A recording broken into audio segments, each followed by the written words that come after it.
Hi folks, it's David Ostriker here in Karmiel. Cloudy, rainy, overcast, but beautiful Karmiel. We've had a lot of rain, which is good. We're coming up to Parsha VAYATZE. Parsha VAYATZE is a very packed Parsha. It's a Parsha in which our featured character, Yaakov, is on his way out of the Holy Land, out of the land of Canaan, out of the land that was promised to his grandfather, his father, and to himself, leaving behind his father, mother, and his twin, Esau. Esau is very angry with him. Esau didn't get the bracha that he felt entitled to, even though he had sold it to Yaakov very cheaply many, many years before.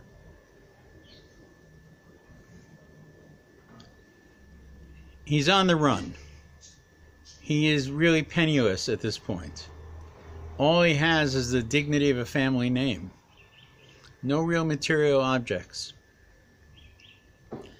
God comes to him in the middle of the night, promises to protect him, promises to keep him whole and return him. Yaakov doesn't jump at the offer. He says, if you do this, God, I will give you 10%. Like you're my agent. And so begins Yaakov's extended exile. He will marry, he will have the 12 tribes as children, he will deal with the greatest trickster of the Torah, and that's a kind word for it, Mr. White, Lavan, his uncle, Lavan to be his father-in-law, Lavan who is very much a part of us. As much as Abraham's blood runs in our veins, so does Lavan. From Rivka, from Rachel.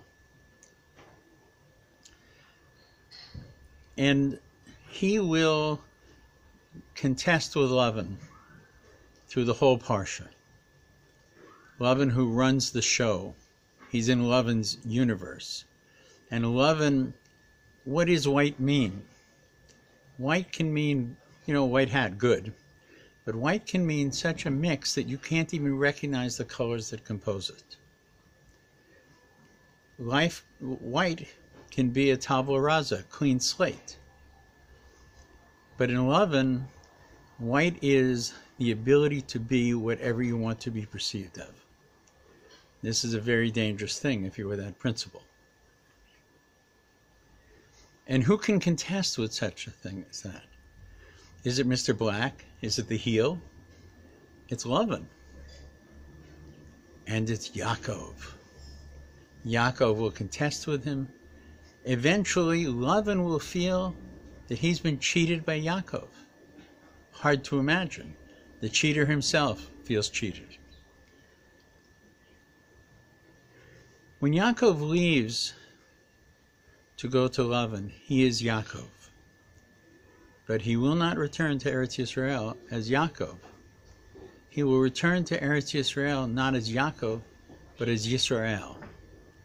And when he meets his brother upon the return, his brother will say, what are all these gifts you gave me? We'll talk about this next week.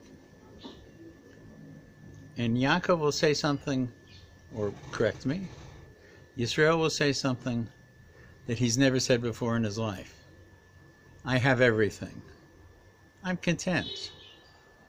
I don't need what I've given to you.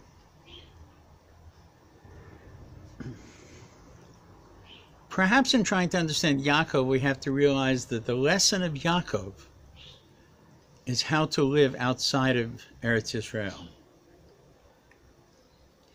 And it seems, by example, that lesson is by your wits.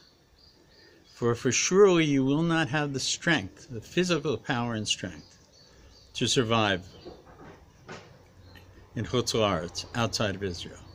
So it'll have to be by the cleverness of your mind. Not always the best way to do it. And the lesson of Yaakov is a lesson that we've lived for 2,000 years. But when Yaakov returns to Eretz Yisrael, he returns as one who has fought with God and man, and he has not only survived, he has excelled.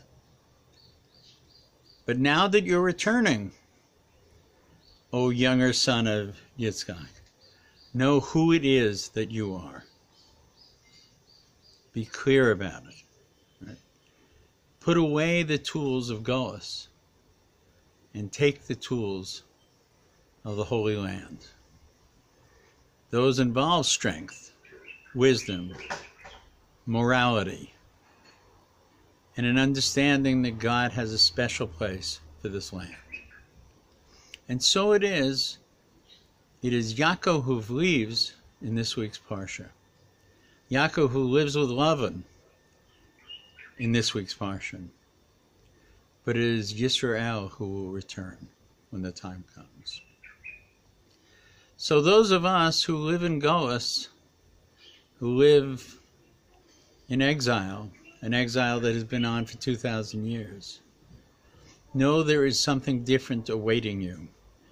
And it is blooming as sure as the rain will cause the plants to bloom here in Karmiel and Eretz Yisrael. So it is that that change, a historical change, is fully in progress.